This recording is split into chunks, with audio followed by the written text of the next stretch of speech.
As we've been bouncing back and forth between football and basketball, today is a good time, or shall I say, this evening is going to be a good time to do some live stuff and have some fun. There's a lot to discuss. Everybody in Stillwater should be getting nuts for Lutz from an Oklahoma State perspective. There are some areas that we could easily improve in a multitude of categories, and we have a big announcement at the end of the show. A giveaway of sorts, you could call it. You are Locked On Oklahoma State, your daily podcast on the Oklahoma State Cowboys. Part of the Locked On Podcast Network, your team every day.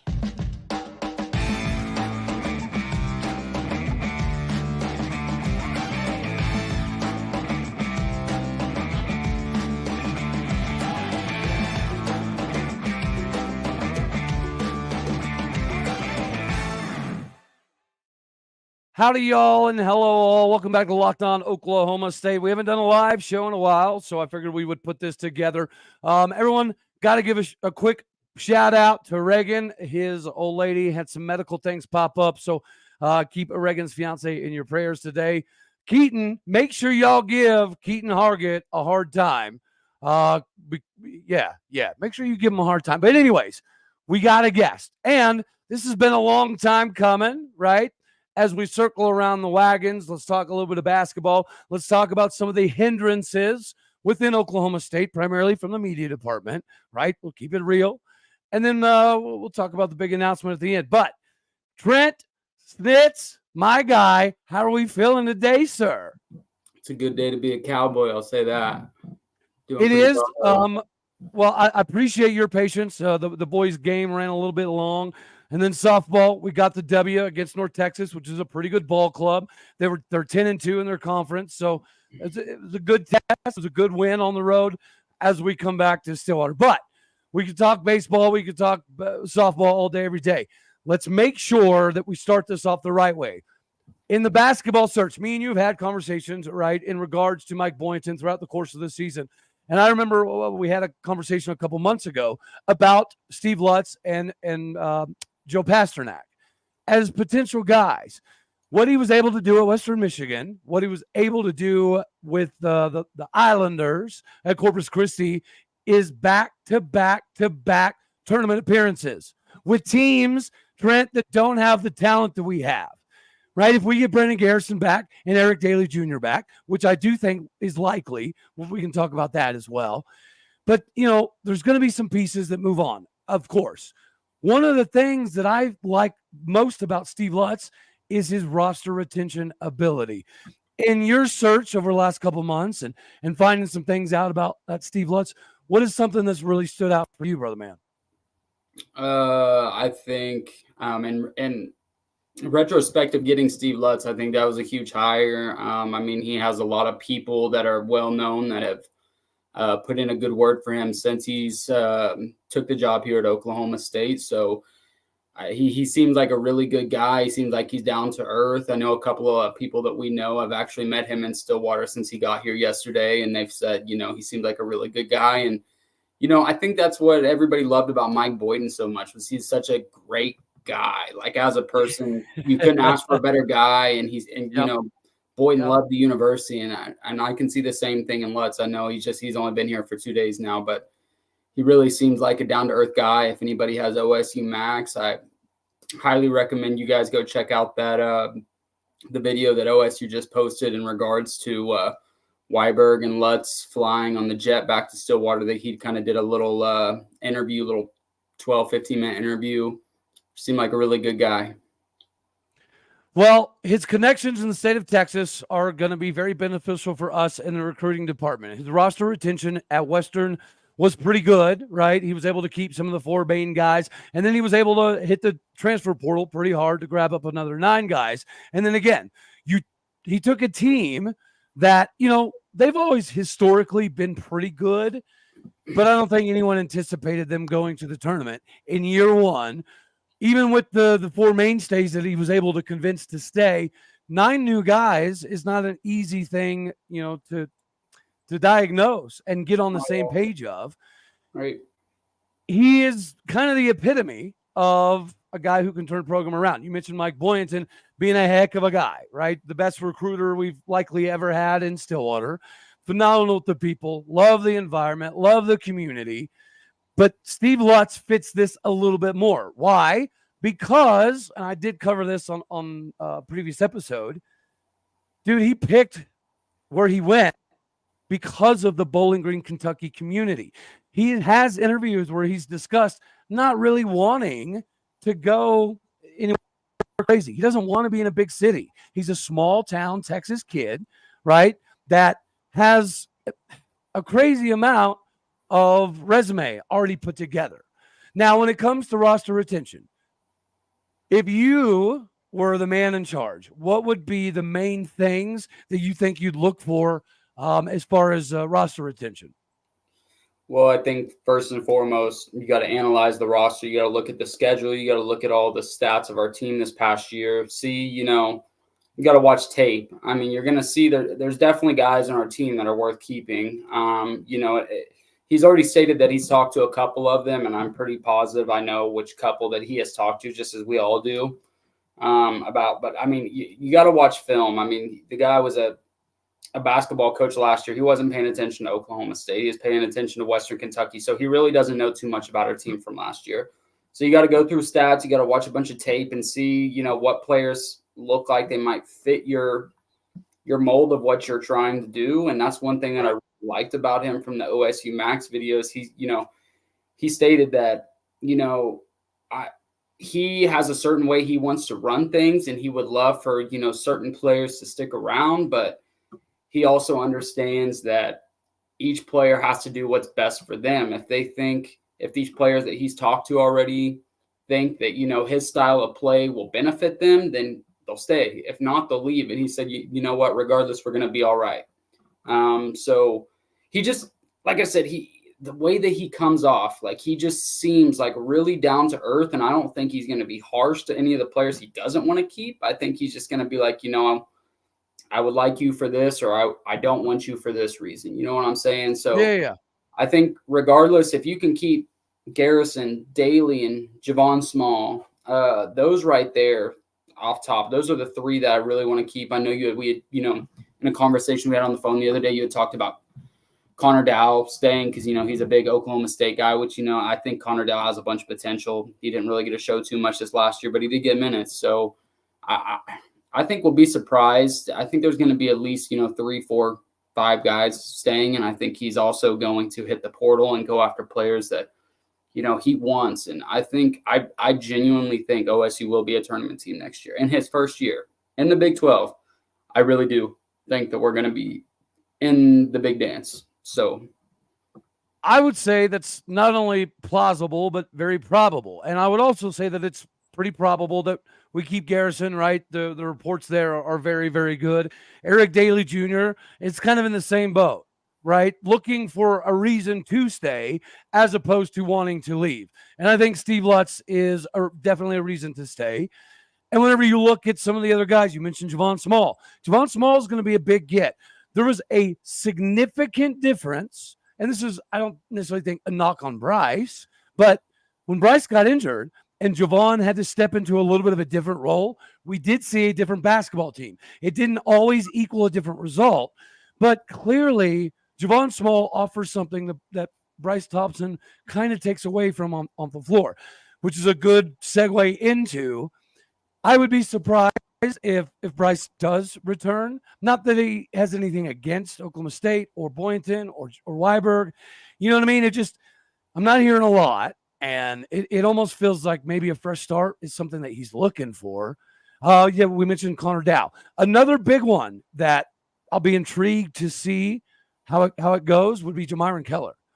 Jamyron Keller showed flashes of a baller, and he was supposed to be a guy that was more developmental, right? He was going to be more developmental until year 2, but he showed flashes throughout the course of the season. And then you mentioned Connor Dow.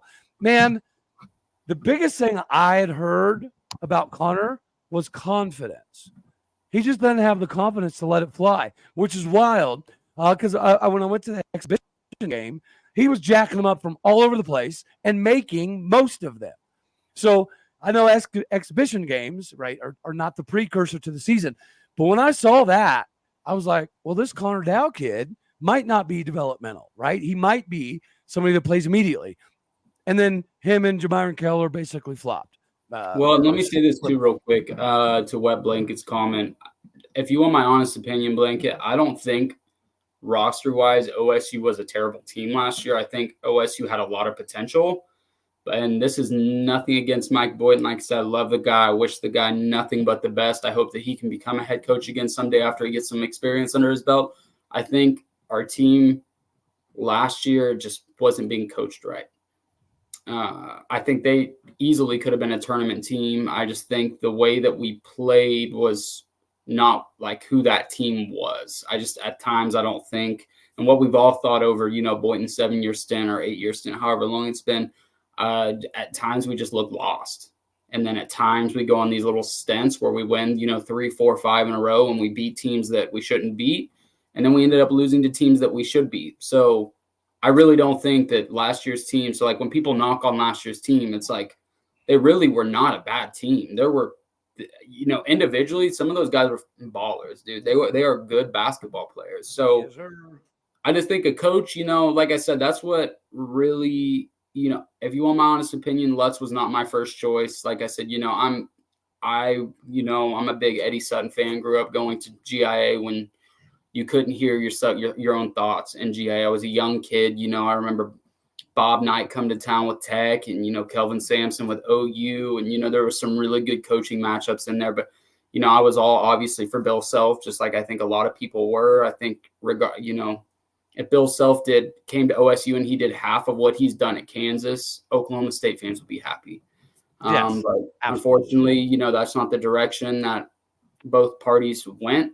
So, I think Steve Lutz was about the next, best hire. I know a lot of people like DeVries and Sprinkle. And but I think with Lutz's his resume, just the place Coach Creighton with McDermott and Purdue with, I can't remember Purdue's coach's name off the top of my head, but I think he's learned a lot of great basketball. And I just think that's what OSU has missed in this last 20 years was just a coach who has been around. Like, I couldn't even tell you who Travis Ford, Coach Ford, was assistant for before he came from UMass, when we hired him from UMass. Mike Boynton came with Underwood, Stephen F. Austin. I don't know how long Boynton had been an assistant with Brad before they came to Oklahoma State together. But I just think this, regardless, if how well Lutz does, I just think he is above our last two coaches so much just because of the experience that he's had being an assistant, and then he's been a head coach, obviously, and he's had success his last 3 years, been to the tournament every single year. So I think that's huge, and I think that's going to set OSU in a great direction. I know I'm kind of rambling off here, but one last thing I told Cody, and I've told plenty of other people this who I've had discussions with about the basketball program. We all understand OSU's basketball program has had like an open sore for the last 20 years, and we're just looking for a coach to stitch it up or put a Band-Aid on it. And, I think Lutz is that guy. He's going to get the program going in the right direction. And I've also said, before 2000, OSU was not a football school. We were a basketball, baseball, and wrestling school. That was our three main sports. So I think if Lutz can, get us going in a positive direction, I don't think we're going to have any issues with, fans donating to NIL for basketball or fans, showing up for GIA. I think GIA is a sleeping giant. We get fans from all over that give GIA compliments saying, man, it really sucks that this isn't what it used to be. The Big 12 is better when OSU is better. So I just I'm pretty sure our NIL basically is already doubled, right? That was part of the discussions with Lutz. I do think that if we get the right people back and maybe one extra transfer in, we could exceed that $1 million range, which is a start for NIL, because last year we had the last budget in the conference. That's something that needs to be corrected, but part of it is the attendance. Part of it is awakening that sleeping giant that is Gallagher-Iba Arena. And I'm pretty excited for this to happen. And real quick, back to Wett's point. the talent wasn't an issue, right? You hear the terminology all the time. It's not about the X's and O's, it's about the Jimmies and Joes. Well, that's true, but you have to have enough X's and O's to put the Jimmies and Joes in the right spot. Yep, I agree. And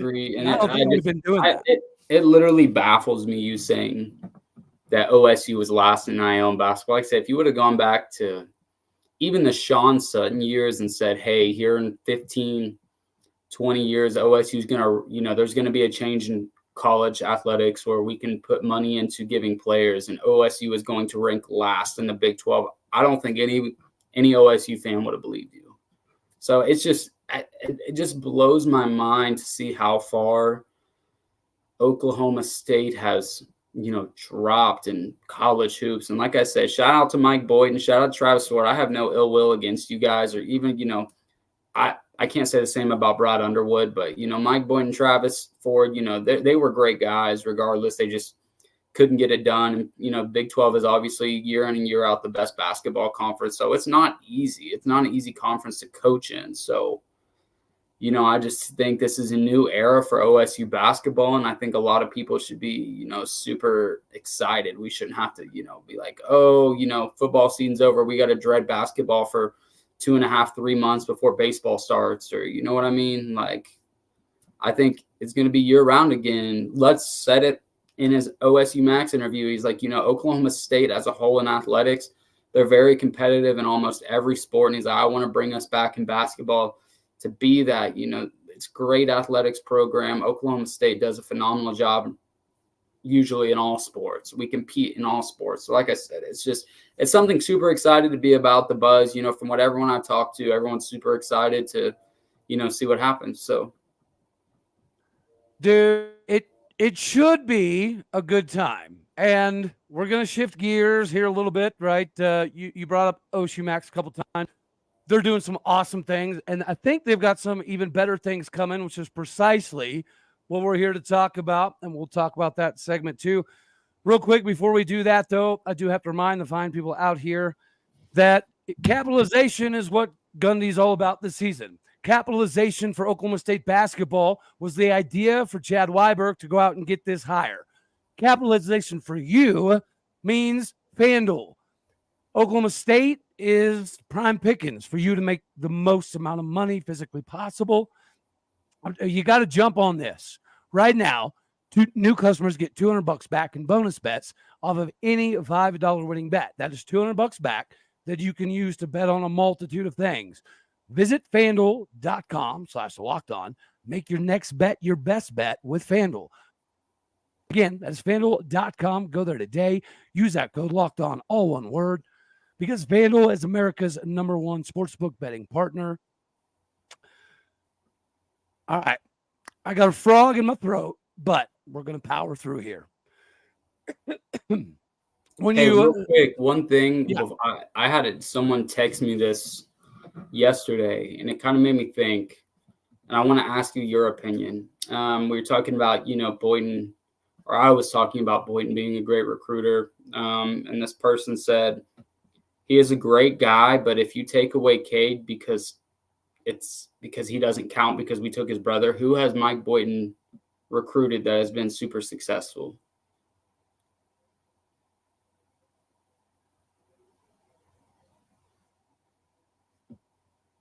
Sorry. You mean players-wise? Players-wise. And so it made me think, but I'm curious what your thoughts on that are. I do think he is a phenomenal recruiter. I think the issue he's had is retention of roster, right? Caleb Boone was a pretty highly rated guy. Obviously, Bryce Thompson was a very, very massive get. No, but he's saying that's actually recruited, not that we've gotten in the transfer portal. So, like, the Boone. No. Hold on. That's not fair, because recruiting Isaiah Miranda to Oklahoma State, that is technically part of recruiting, right? No, yeah, I know it's portal. I get that. Yeah. But he just said, he texted me and high said, school recruiting? High school recruiting. I mean, I think he's done a good job, but even so, what was that Watson kid that was like a nephew or something of his that was a 5-star guy? He got him to Oklahoma State, but he got himself in trouble. He's gotten some big time guys here. We've just never really seen them get to do anything. because they find a way to get themselves in trouble, or they find something they don't like and they transfer. So I don't think recruiting has been an issue for Boynton. I do think he's one of the best we've ever had, if not the best. It was retention that seemed to be an issue for him, which is, again, one of the reasons I'm excited for Lutz. Yeah, that's fair. I was just curious. Travis Ford is a better I wouldn't go that far, but Travis Ford's not far off, right? We've had back-to-back really good recruiters that just couldn't get it done. That's what it boils down to. Now you have somebody in Lutz who is a very good coach who can get it done with whoever's on his roster and whomever he needs to go get. But the unforeseen with Lutz is his high school recruiting ability. That we don't know, right? But I feel better already about roster retention with Lutz. Yeah, I mean, we literally flipped roles.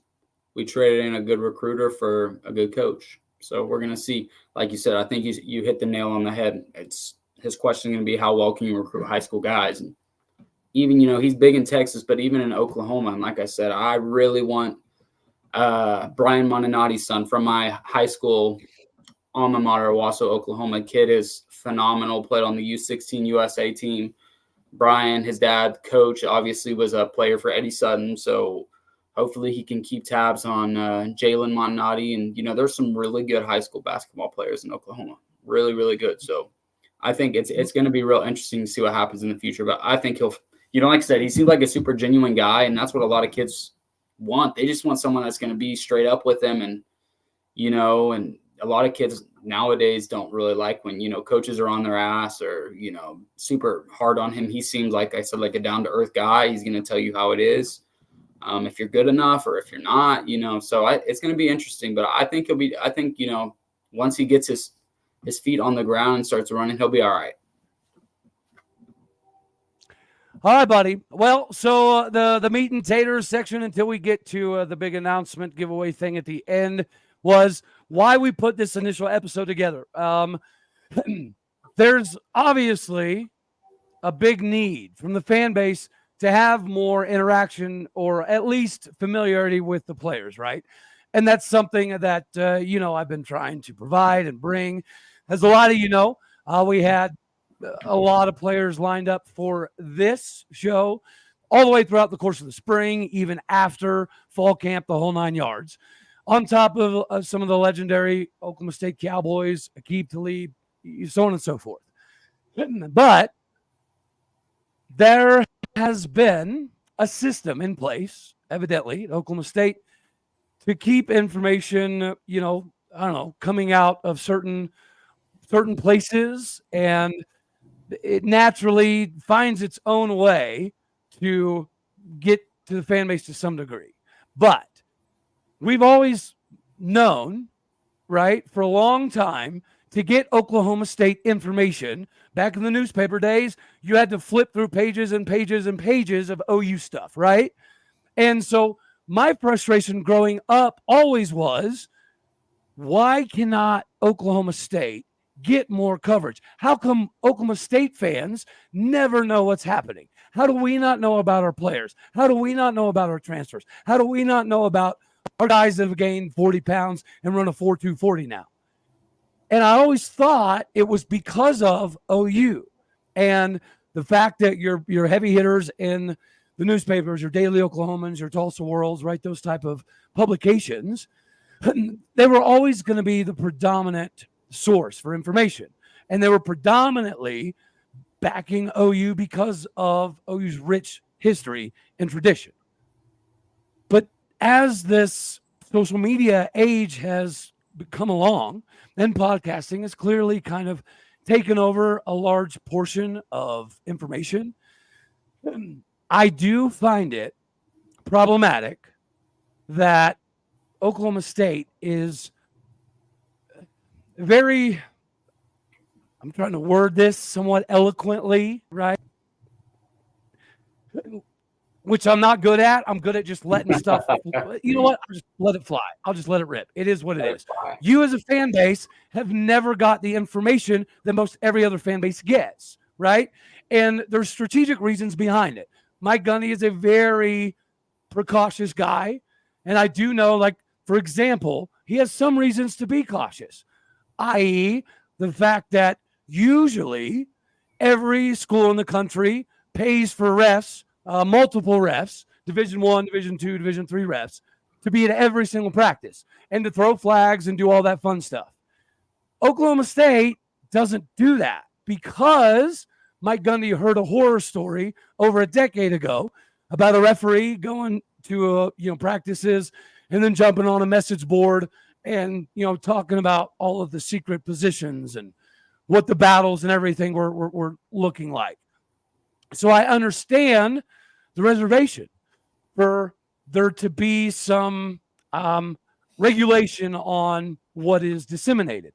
But at the same time, what we don't seem to realize is we're hurting the student athletes. We're hurting our fan base, and we're hurting the university. Anybody who's wanted Oklahoma State to get out more, it's never going to happen. But thankfully, NIL has arrived. And the NIL has changed the game significantly for everybody. So although I do think that people deserve to know that there's been, there's been a systematic way to control what we know as a fan base. And again, 90% of everything that happens in a locker room needs to stay in a locker room. Yeah. But as a fan base, we need that connection. You need to know what the players are like, what they do at home, what their hobbies are, what practice is like for them, what home life on campus is like for them. And I just hate the fact that players try to go do the right thing and they go try to do the request and all that fun jazz, and they get roadblocked. Now, I want your take on this before I kind of bring it home in the end. What do you think about the access to media or information or players or coaches or any of that as your time being an O State fan? I think, honestly, I kind of like, how Gundy in the past has not allowed the underclassmen to do interviews. I think at least, if you become like a junior or something, and I personally think you should be able to do it. And, if you say something that the coaches or the school doesn't like, that's on you. You gotta do the time for doing the crime, whatever. That's my take on it. I mean, you know more about this stuff than me. I know you've been a firm believer in the last, 2 years about, getting information out there to the fans, and some of it you've been ridiculed for, whether, that's how you meant it to come off or not. You were just trying to do right by, your viewer crowd and kind of let them know what was going on at OSU, just so people knew. Like you said, OSU is very secretive in that sense, which is weird because, we're not like you would think, maybe like an Ohio State or an Alabama or, one of those big time schools, they would be more, quiet to themselves. But being OSU, it's kind of odd. But I personally think that, players should be able to do what they want. Like I said, if a player came onto your show and, they started, bad mouthing a coach or something, that's on them. They're going to be the ones that have to get the repercussions for that. You're on mute, buddy. I can't hear you. I'm very glad you said that, because I think that leads me into, again, I understand what they're afraid of. What they're afraid of is I'm going to ask a question and the player is going to divulge way too much information, right? He's going to let some secrets out of practice get out that shouldn't be getting out there. Or he's going to discuss some animosity in the locker room that shouldn't be getting out there. And this is my irritation with Oklahoma State SID, is they give a blanket denial to everybody, which was why Reagan and Keaton were going to be on the show as well. Willie's got a show that is about to relaunch. There's several people that have had a whale of a time doing anything in regards to Oklahoma State media. And at some point in time, it has to be about the players. I understand risk management, which is why they do go through some media training. But again, the problem, to me, it lies with people who don't know what they're doing. I'm not like the most professional gangster dude out there. But I do know the game. I have been in locker rooms. I understand what can be said, what can't be said, what can be asked, what shouldn't be asked. And that we have this new feature. Yeah. And when a player says something crazy, all I have to do is pause the recording and I can edit that part out. Yeah. So I have conversations with the players. Matter of fact, I was on with one of the players for like 2.5 hours the other day. Just, you know how sometimes when you're off screen, right, you chop it up. And the reason I decided to do this live, episode was because of the players. When I have X number of players going to SID, I honestly assumed, right, a couple years ago, I didn't have enough meat and taters to really, really throw anything around, right? But now I have enough relationships that it's just, it's better for everybody if you allow the players a little bit of freedom. You mentioned OSU Max. I think OSU Max is phenomenal. I think they are doing some things to set themselves up to be even better. But these guys, they come on my show because I make it fun, right? I make it fun. I keep it real. Again, I find ways to uplift them. I'm pretty intelligent in how to maneuver around inappropriate, topics of conversation or things that just shouldn't be around. That's my irritation. They treat everybody like there's some random idiot off the street that has no business talking to their players. And that's fine, right? I understand what they're trying to protect. I understand what they're trying to do. But when you have, so we have a decent number of transfers, right? When I'm hearing from players that at my old school, it wasn't like this. At my old school, we had more availability. We had more access to media. We had more ways to sell ourselves. We had more ways to pitch our own NIL.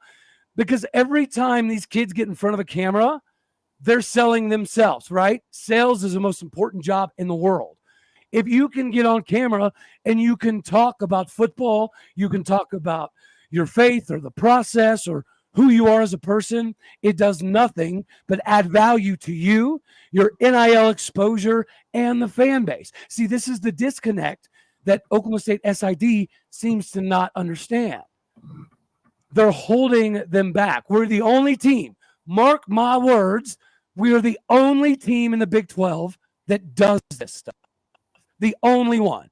Every team has to be smart about how they let their players be presented, but every other team finds ways to allow the kids to go on shows, to go on podcasts, to go on radio, and sell themselves, sell their ability to garner more attention. And it's worked. Therefore, if a player comes on the show and then they see a boost in the NIL, they tell other players, and then those players want to come on the show. Is this just a football thing that we're talking about? Is this OSU athletics as a whole?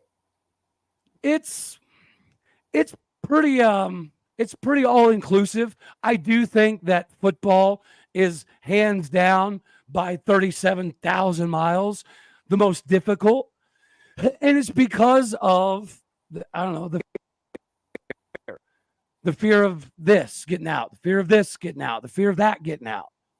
And I get it, but the problem shouldn't be with automatically telling everybody no. And dude, your denied request, it lists the same individual media people to every single denial. And it's always them saying the same thing. We only allow Fox, ESPN, 247, On 3, Tulsa World, Daily Oklahoma, blah, blah, blah, blah, blah, blah, blah. They only allow the stuff that people don't read and watch anymore. That's the point, right? The players want some interaction with the fans. They want a connection with the fans, especially your transfers that got to do it too. And I'll tell you, man, when you're hearing things like at, Valdosta Tech, we had more access, we had more availability, we had more grounds to stand on to sell ourselves. This is an area, and I'm not saying just for me, right? There's other shows, there's other podcasts, there's other platforms that do things the right way. So let me ask you this. I'm not sure how much this would help, but I'm genuinely curious. Have you ever tried reaching out to Chad Weiberg about this and just asking him, like, hey, I'm just genuinely curious, why is it so hard at Oklahoma State to get players, to give an interview or anything like that? And I'm sure it's, if Gundy wants a certain way, that's what he's going to get. Weiberg's not going to say anything to Gundy about that. But I'm just genuinely curious what our AD would have to say about that, because you bring up a really good point. I mean, looking back, OSU, I just thank you, man. And this is something that I haven't really thought of too much, in a long time, is, not being able to have more interaction with the athletes, whether it's, an interview or, come on a show and talk about their experience in Stillwater or whatnot. But you bring up, like I said, it's really interesting point. You should definitely, if you have not, you should just reach out to Chad Weiberg and just see what he says. If he even messages you back or, and see what his response is. Because now you got me wondering, why is it I have not reached out to Chad. I hadn't even thought to reach out to Chad. And I'll tell you why. Well, again, right, whatever last season was going to build into I knew was going to be good for me this season.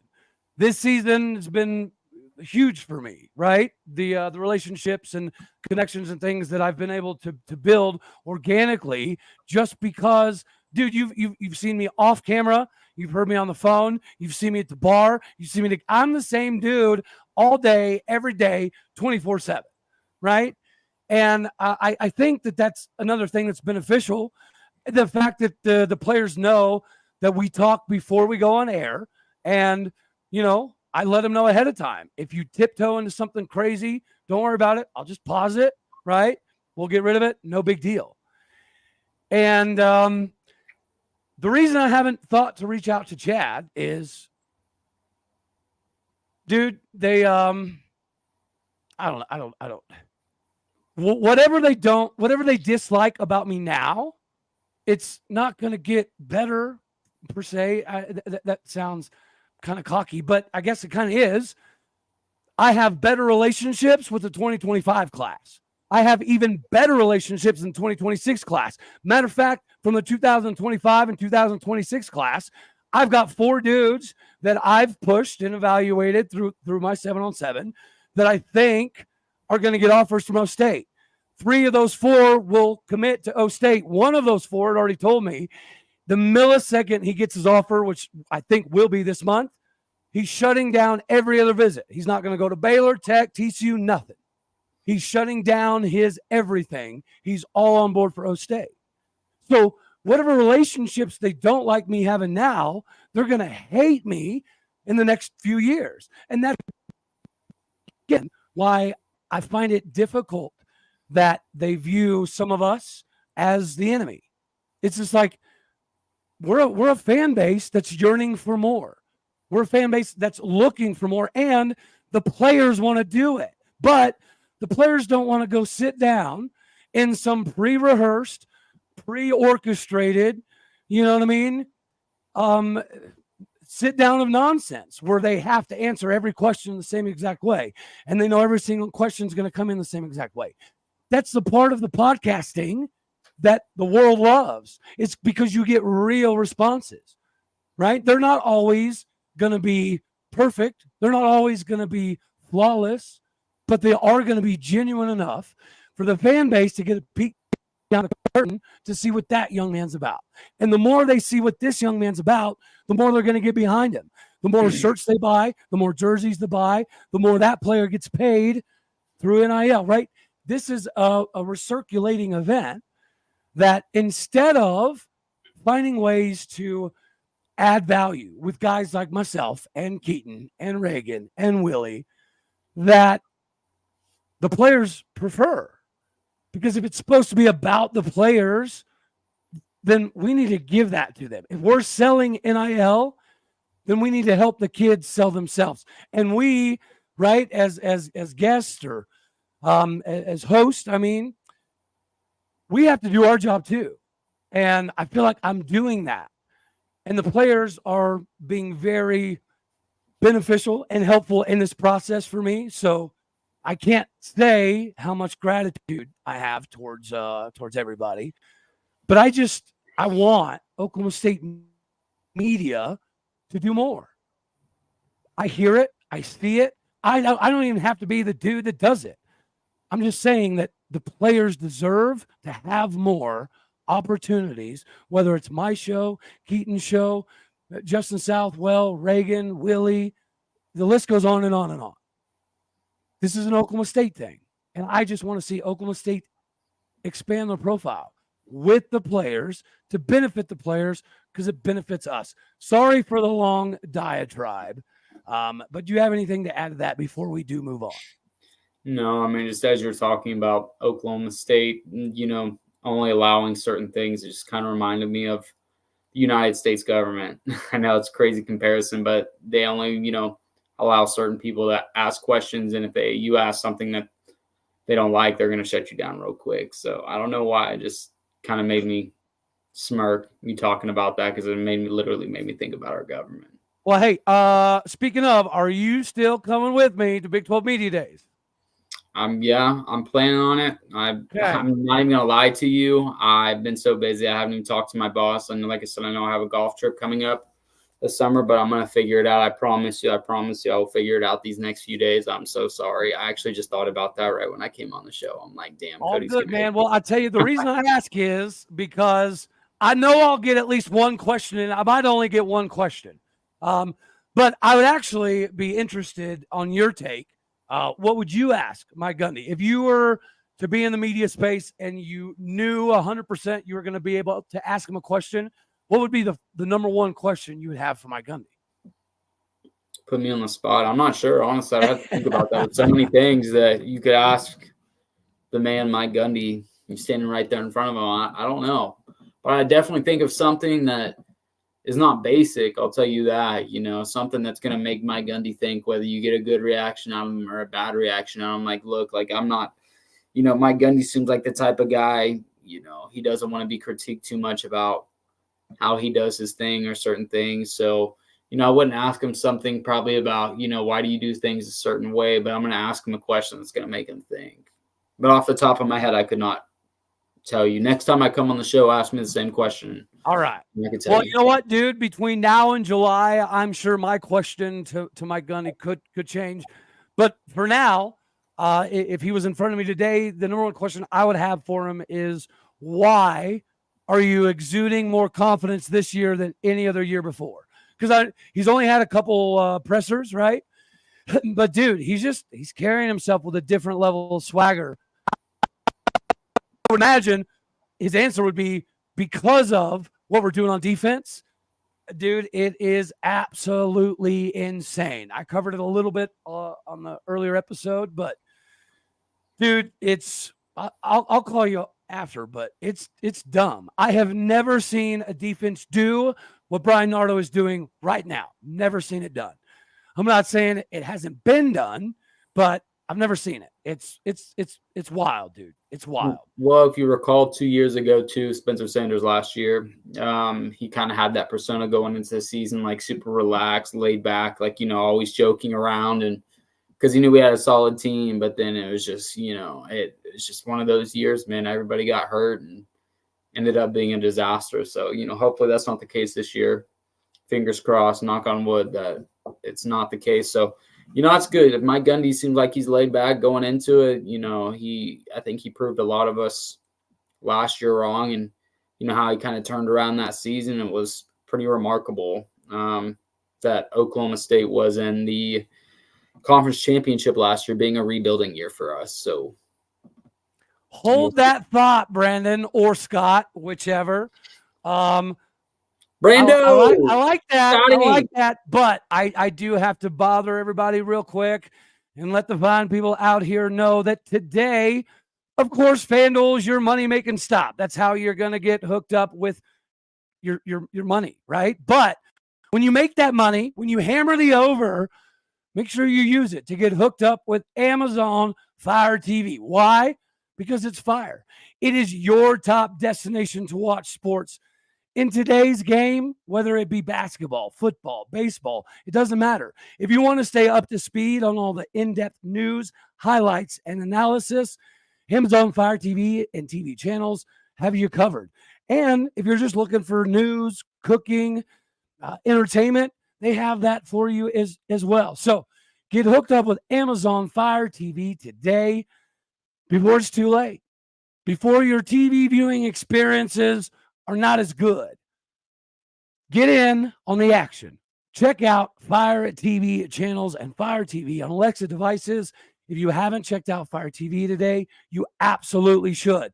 Learn more by going to amazon.com/lockedonfiretv. Again, that is amazon.com/lockedonfiretv.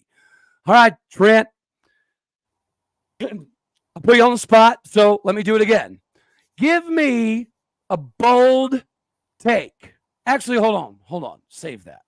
I want to go back to Brandon's question here. My boy Brandon. Shout out Brandon. I'm assuming it's Brandon or Scott. Those are my dogs from my hometown, O-Town. What's up, guys? Tuning in. Yeah. Those are my boys right there. Well, actually, I have bad news in that department. Okay. And that is we look pretty good. We look pretty good. Therefore, Casey Dunn is going to have to trip over his own self and get in his own way, I think, to make this offense look bad. And that is with Bowman or Angel or Zane playing fullback, running back, doesn't matter. What's up with that, too, man? That is the scene. Dude, you can't tell me that ain't the coolest thing you've heard in a while. That's I know crazy. everyone wants Zane to be getting quarterback one reps. I get it. But what we're doing with him athletically, it's perfect, man. It's perfect. Yeah, it's pretty nuts. The pretty packaging. wild. The packaging is going to be wild. All right, so there you go, Scott. Probably no chance here. I don't see Casey Dunn finding a way to screw this up. He just tweaked his wrist. He'll be out for a couple weeks. It's nothing. I can't speak, man. I've been yelling at baseball all day. It's nothing major, right? It shouldn't be like a lingering issue. He should be back pretty quickly. Technically, they could cast it up enough for him to practice right now. So he does a little bit, but he's rocking a green jersey. So it's just, little tweak, no big deal. Hey, bright side, though, is Gabe Brown. Gabe Brown looks legit. Gabe Brown is somebody that not only should provide a valuable piece this year, he's making a statement that he should start next year. All right. Before we wrap it up and I make the announcement of the giveaway, make your bold statement, Trent. 2024. If you want me to go first, I don't mind. But you go first. Okay, so bold statement. It's not too bold. We win the Big 12. We end up in the CFP. Actually, you know what? I will go bold because I feel like winning the Big 12 title is the expectation for the players. Doing a little bit more is the expectation in the locker room. So I'll say Oklahoma State will be top 10 in the country in tackles for loss, sacks, and forced fumbles. That's what I'll say. So feeding off of that, Trent, what do we got, buddy? Fire away. I agree. I think Oklahoma State is going, they should win the conference or at least make the conference championship. They should be a contender to make the college football playoffs now that it's 12 team. But I agree. I think in Nardo's second year, I think Nardo learned a lot in his first year, and I expect the defense to be way more improved. Last year it seemed like we really gave up on a bunch of big plays when that was, Nardo's whole scheme was to stop the big plays. Seemed like we gave up on we gave up quite a bit of them. So I expect not to give up so many big plays. And I agree. I think Oklahoma State, we're going to be a very good defense in the sense of we're going to have a lot of takeaways. All right. See, I like that. Yeah. All right. Little tidbit, dude. Running back 2 with Sesi Valahe and AJ Green. It's looking juicy. The very first play from the versus 1 scrimmage yesterday, Ollie takes it to the house. Therefore, AJ Green gets more touches. And then he's doing some crazy stuff. Bowman's dropping dimes. Rangel's dropping dimes. Zane Flores is running dudes over.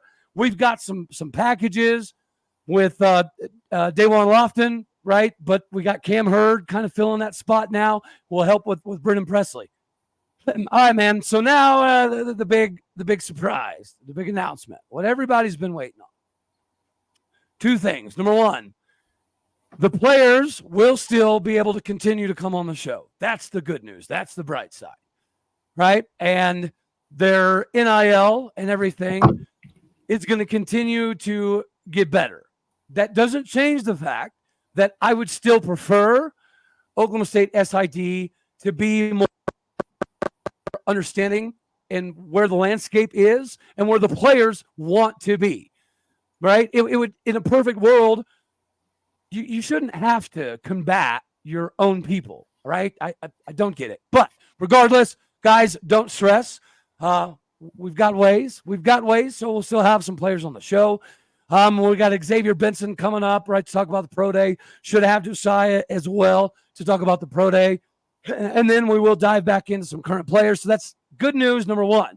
Good news, number 2, part of this is I'm going to start doing giveaways, right, on the show. And I haven't narrowed down precisely how I'm going to do it, but I've got a good idea. And that's going to be predicated upon who watches the most episodes or the most amount of hours. I haven't learned exactly how to pull that data, but I do know that it's possible to get. So for all of the regulators out there that watch the show on a pretty much daily basis, you guys will be put into a pool, right? And then the pool will log how many episodes, comments, hours, all that fun jazz. And then I'll pick a top 10 out of that pool. And then at least 2 games this year, at least 2, likely more, I'll be doing a ticket giveaway with a meet and greet with some of the players, and you'll get an autographed, they call them jerseys, right? It's the player-worn family jerseys with the player's autograph. So that's the announcement. The giveaway will be tickets, meet and greet, and autograph to some of the top listeners off the show. Super exciting, guys. Make sure you continue to tune in. Cody's always got a bunch of good stuff going on his shows. I've been slacking a little bit lately because I've been super busy, but I'm going to get caught up on it. But, yeah, y'all just keep tuning in. Be looking for these giveaways. Like I said, Cody's got some good stuff. He's got some good content coming out and some cool prizes. So, well, hey, Robert, you already know, man, you probably don't have to put in a lot of effort because you are here a lot. You comment on almost every video. So I guarantee you, now that doesn't mean stop watching, all right? But, Robert, I guarantee you're going to be in it. I'm 90% sure Wet is going to be in it as well. We did go through a minor separation, me and Wet, but our relationship seems to be prosperous again. Yeah, dude, I'm excited. I'm pumped. It's gonna be a great year. It's gonna be a big year. I'm excited about the tickets, the giveaway, meet and greets, autograph, all that fun stuff. I also do still have those mini helmets. One of them is in a dorm room in Stillwater. The other one is halfway across the country in a player's new house. So, yeah, we're going to get the autographed mini helmets. They're going to be part of giveaways as well. So we've got the tickets, we've got meet and greets, autographs, jerseys, the autographed mini helmets. It's going to be fun, man. I'm very excited. I'm excited about the season. I can't wait to link up for some games this year. We need to get with your dad, maybe chug a lug, a couple beers in the party van. Dude, I'm telling you, man, Cody, or you and I can't speak either. Creek and Jason stopped by my dad's game van this past season towards the end of the year, sent me a picture. I guess they all had a beer or two together and there you chilled go. out. But I'll definitely be coming down south for at least 1 or 2 games this year. I'm about 90% sure I'll definitely be there for the Utah game. Other games still up in the air, but I want to make it back to at least 1 or 2. Hey, real quick before we get off here, we kind of talked about it before we started the show, but I'm curious on your thoughts and some of the people who are watching the show right now. What's everybody's thoughts on OSU's little hot streak in baseball going on right now? I know it was kind of off and on at the beginning of the season. We beat number 2 Arkansas, who's now number 1. Then we go and get blown out by Dallas Baptist, and it's been back and forth. But we're on a little, 6-7 game win streak right now. I'm just curious what your thoughts are, since you're a big baseball guy. Your son's in baseball. You want him at OSU. What you think about the baseball program right now? Hey, speaking of, I appreciate that little layup here. My boy's got the 8th ranked ERA in the state of Colorado. Right? We're working our way to over 8. But I will say this, dude, my boy he's into Baylor right now. He is. I mean, he has that relationship because Brian Furlong was on him early when Brian was at Xavier, and then Brian went to Baylor, and he's continued that relationship. So, yeah, man, at this point in time, if Baylor does in fact come through with an offer at some point, it's going to be only 2 options to convince Logan to not go to Baylor, and that would be Oklahoma State or Texas Tech. So if O State and Tech don't show up, I'm always ready to go be a Baylor Bear. Yeah, I mean, if he could make it D1. But speaking of, back to baseball. Dude, I'm not confident. I'll just say that. You see sometimes on social media that there's times where people give Rob Walton a lot of credit. I don't see it. And another example was the other day. Holiday was dealing, and then we took him out. It's like, well, what are we doing? I understand you want to get different guys innings, and you have a closer role, middle reliever role, right? I understand all of that, but when a pitcher is cruising and his pitch count is still manageable, you let him go, and it almost costs us the game. So the baseball team, I think, is very good offensively. I think that we have a good mix of some small ball ability, right? And the ability to still launch the long ball and hit up the gap band. But I do not trust Rob Walton. I don't. I want to, man. Whenever you see our pitchers, right? The other day, every single pitcher that went on the mound was averaging 99 to 103. Our pitchers, Oklahoma State. So we have the dudes, we have the arms, but to me, Rob Walton is just, oh man, his manipulation of the pitching rotations is maddening. Well, and that's what I wanted to comment. Dude, we've got dudes.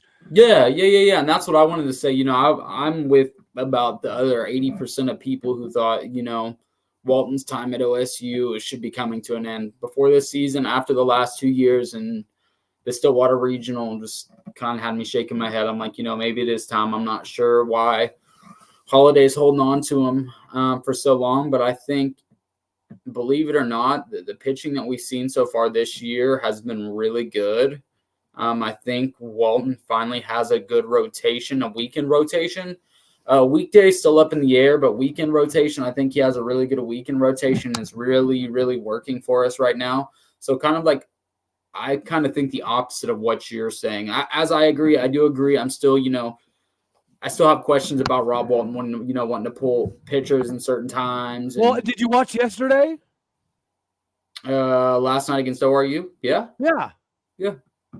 Like we kept giving guys one batter and then a new pitcher, one batter, a new pitcher.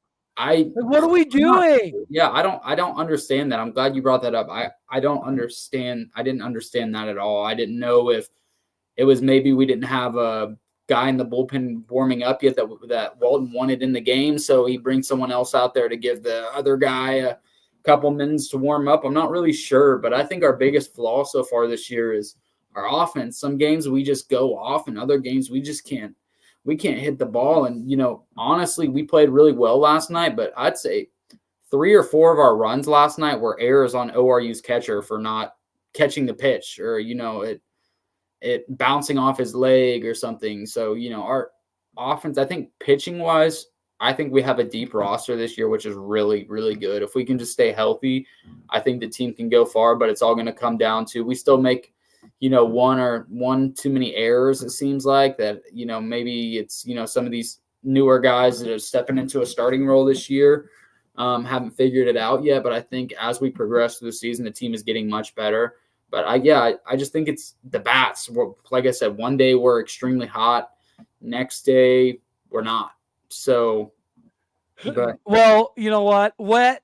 Yeah, you popped up in here. You took it out of my mouth. What I was gonna say was, you could go one batter for a pitcher, one batter for a pitcher, one bat if you're doing right left matchups. But that's not exactly what we were doing. We gave a right-hander 2 different batters that hit from 2 different sides of the plate. So again, that I understand that argument, but that's not what we were doing. Come on now. You're trying to give Rob Walton some extra credit here. That's not regardless, though, we got a big series this weekend. Final bet, baby. Huge. It's going to be really fun. Hey, I will say before we get off of here, I didn't think that the new booties of the Big 12 would add a lot to baseball, but Cincinnati, BYU, and UCF are not bad ball clubs. UCF, they just got ranked this week. They surprised me. I was going into UCF, I thought for sure we would smack them, and they proved me wrong. They won the series 2 out of 3. They seem like they have a really good ball club. I think we played them right now. We beat them. But, kudos to them. They seem like they have a really good ball club this year that can compete. So, yeah, I mean, they're impressive. BYU, they've always been, a team that can – they're not going to be ranked, but they're a team that could beat you on any given weekend if you don't show up. So, I mean, I haven't really looked into Cincinnati too much yet, so I can't really speak on them. But, UCF for sure, BYU, I've watched plenty of their stuff in the past. They're always a solid team. But, this weekend, definitely going to be a fun one. Everybody get out to a Brayton Packet if you live, in a couple hours of Stillwater. I think OSU smacks OU with ease. We're not worried about a team that just got swept at home against Lamar. OSU should roll with ease. It's as almost every other year against OU, but still going to be fun. Go show up, wear your orange, make sure you're loud and proud, baby. Yeah, and hey, same applies for Gallagher-Iba. Guys, get out to Gallagher-Iba when Steve Lutz takes the stage tomorrow afternoon and show him what Gallagher-Iba is. Because, it's crazy. And I do think that things like that will allow him more ability to sales pitch the retention of the roster, right? The players have seen it. They've heard it. They've felt it. But he has it. So if he has that experience to then shift to the players, I think it would definitely help. And, of course, get out to Obrate, stomp a mud hole, and those Bedlam Boomer Bull Honky artists down the road. Look, I'm going to tell you all right now, I live 9 hours from Stillwater, and if I plan on coming back this upcoming season for basketball games, all of y'all that live in Oklahoma or around, like I said, within a couple hours of Stillwater, better fill up GIA this upcoming year, man. It's going to be a super big year for Lutz and the team. So if I can drive back and come catch some games, everybody else can. So make sure you get out there and support OSU. Like Cody said, if you can make it to Stillwater tomorrow to go to the press conference at 3:30 in Gallagher-Iba, go show some love to Lutz. I'm sure he'll, he might go around, shake some people's hands, have some conversations. So you can get out and meet him. Definitely do it and go check out what he's about. Bro, any chance you can skedaddle on to Stillwater at the end of the month? This month? I'm actually, little spring, meet and greet game thingy. Believe it or not, I have a wedding that I'm in on the 20th of this month. So I'll be back in Oklahoma. The wedding's in right outside of Owasso, like in Catoosa. Okay. So if you're going to be in town and you got some people, I'll be there. I'll get it. I'll be there the 25th through 29th-ish, something like that. Oh, bro, I'm going to miss you then. I'll be there the 18th through the 21st or the 22nd. How rude. How rude. I'm telling Well, anybody out there, I'll be up there for spring. If you see a tall, loud, crippled, bearded fella, feel free to say hi. And if you want to, if you want to do some stuff, drink some beers, meet some people, feel free to flag me down. All right, Bubba. I greatly appreciate your time. I know you took a little hiatus there from the social media game, but you're back in it, right? Yeah. The baby's good. The workplace is good. You're still kicking butt at the job. Congratulations on everything you're doing, buddy.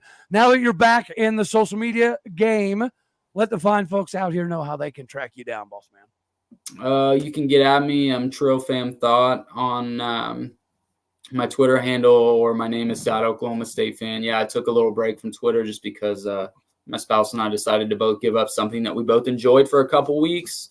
So I gave up Twitter because I really enjoyed Twitter. You know, that's how I keep up with all my sports, how I interact with all you fine people. So reach out to me on Twitter. You know, I appreciate everybody coming on Cody's show, showing some love, asking some questions. I look forward to seeing you guys again. We'll be doing a show again soon, I'm sure, with Reagan and Keaton next time. If they didn't, you know, hopefully next time they don't have anything that pops up, but that's life, so we understand. So yeah. Hey, you know, Reagan, make sure our prayers go out to Reagan. But like I said, everybody, y'all go give Keaton some hell now, right? Compliments of Cody. Give Keaton as much shit as I'm breaking stuff over here.